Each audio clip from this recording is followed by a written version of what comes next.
Welcome to Epic Americana, 1776 to the present, where we explore epic moments in U.S. history, focusing on the events and people that make the United States unique. Let's dive into history.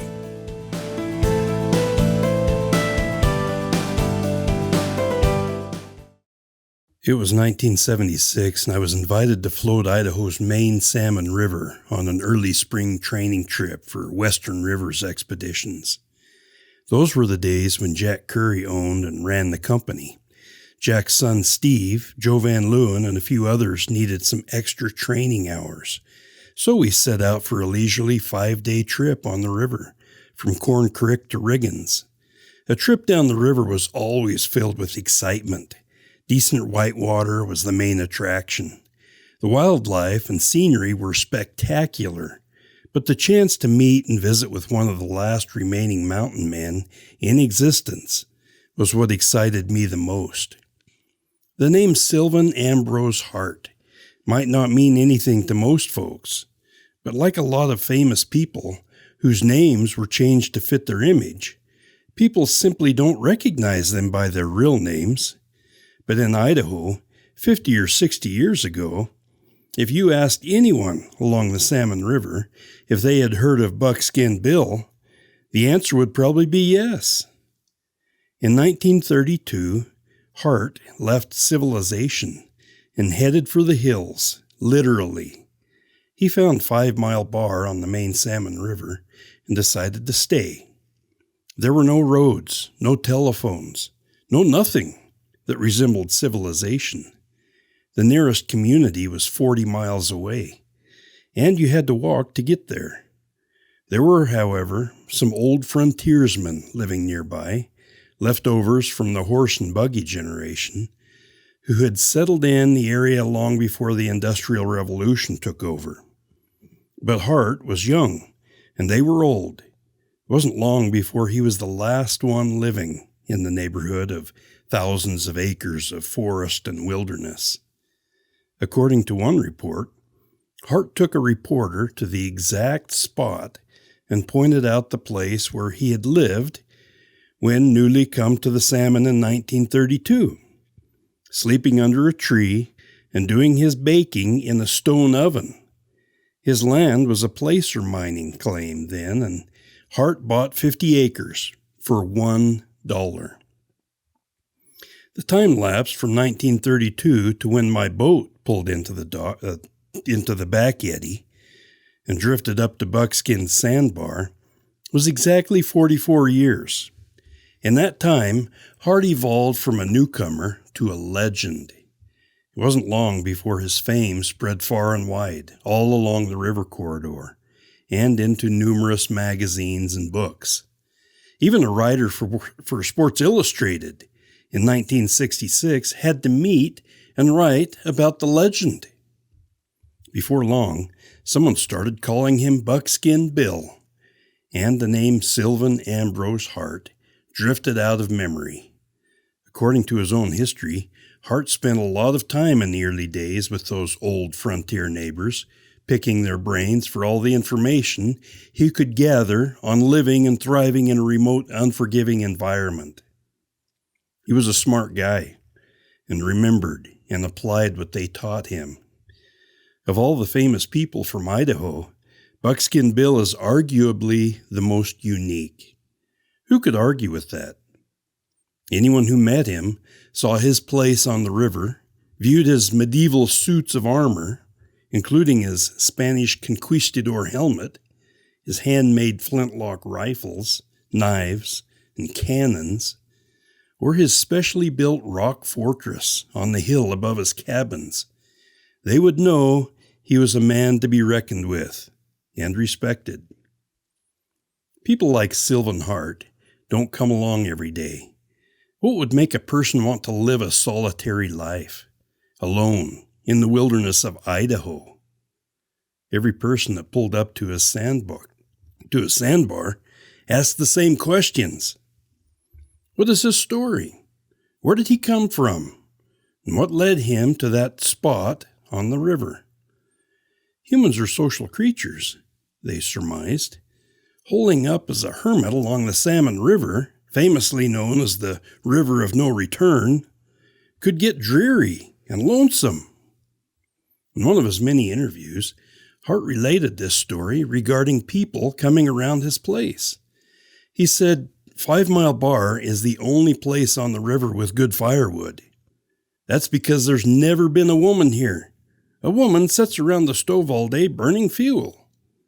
Besides, Buckskin implies he doesn't regard too kindly some of the women he does see. I was taking a little bath in the river one day when I heard all this hollering and screaming.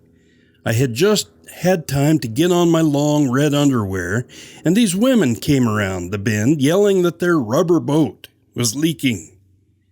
I hauled them out, probably saved their lives. And all the while those frozen-faced women were sitting there looking disapproving. Well, first, I had less hide showing than they did, and then I don't think they were showing any proper appreciation at all. I've got 6 months from November on, when this place is just like it's always been, Hart said.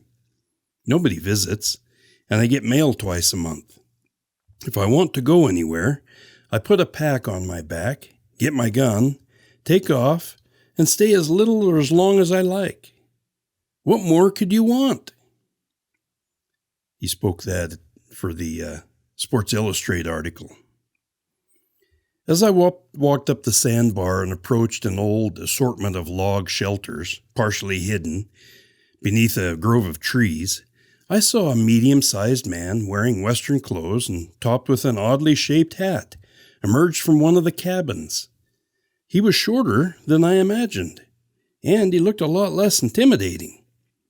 After all the stories I'd heard, I figured Buckskin Bill was as tall as Bigfoot, and likely just as ornery. The man that approached was a kindly-looking, aged man with a big smile, who welcomed us to his place in a kind, gentlemanly tone.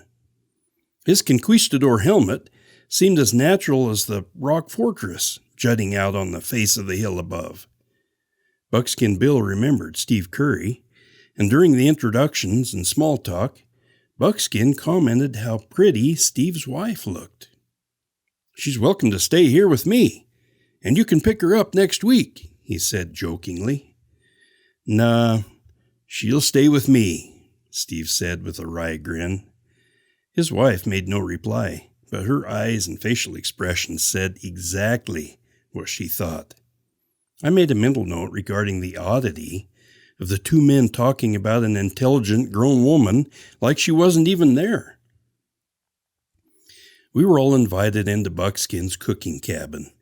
He had just finished building a large table made from a flat granite rock. I wondered how he had maneuvered that giant rock into place with just himself to move it about. I imagined some bloody knuckles and smashed fingers after that job was done. He showed us some of his knives, hand-carved wooden eating utensils, a few pots, pans, and other cooking essentials he was proud of. Then he went off on a tangent about how tough things were before he built all the nice amenities contained in the room where we stood. My mind drifted off as I looked over all his creations. I thought, when you're all alone with plenty of time on your hands, no TVs, phones, jobs, or meetings, you can get a lot done. Next, we walked a short distance to his armory. Inside was what you would imagine seeing in an 18th century warrior's inner sanctuary. There were swords, big knives, and old-fashioned rifles that looked like they belonged to a small army from a bygone era. A couple of the guns had the horn barreling known in the history books as a blunderbuss. He talked about the time and talent it took to make a gun from scratch, including rifling the barrel and creating and applying all the detailing and inner mechanisms that made the gun work. I was in awe. As we parted company and my group began to head to the boats, I recalled a conversation from the previous summer that seemed to define the moment. It was a large group of city folks, all quizzing Buckskin on his primitive lifestyle and how he survived living alone and so far from civilization. One woman in the group chimed in with a cogent inquiry. "Mr. Hart," she said, "what would you do if you were out working on some project, for example, and you were up in the forest hunting, and you accidentally broke your leg?" Without missing a beat, Buckskin Bill said, "Ma'am, we don't get broken legs around here." Sylvan Ambrose Hart died in 1980. He had lived and survived 48 years in some of the roughest country on the planet. He made the phrase "living off the grid" into a doable lifestyle. But the one thing that defined him best, in my opinion, was the fortress he built into the side of the hill above his cabins. "What did you build that for, anyway?" a man in my group asked. "Well, in that rock structure is a large cannon I specially designed for one purpose only. In fact, it's aimed directly at where we're standing." Then Buckskin folded his arms, and in a serious tone, he said, "I let the U.S. Forest Service know if they pulled their boats up to this sandbar one more time to bother me about my place here, I was going to blow their boats and them completely out of the water." Nobody should mess with a man who wears an ancient warrior helmet and builds his own guns. I haven't been past Buckskin Bill's place in years, but the memories of him and all the relics and stories he left behind will linger on in my mind for the rest of my life. Thanks for listening to Epic Americana, a product of Voice Right Media.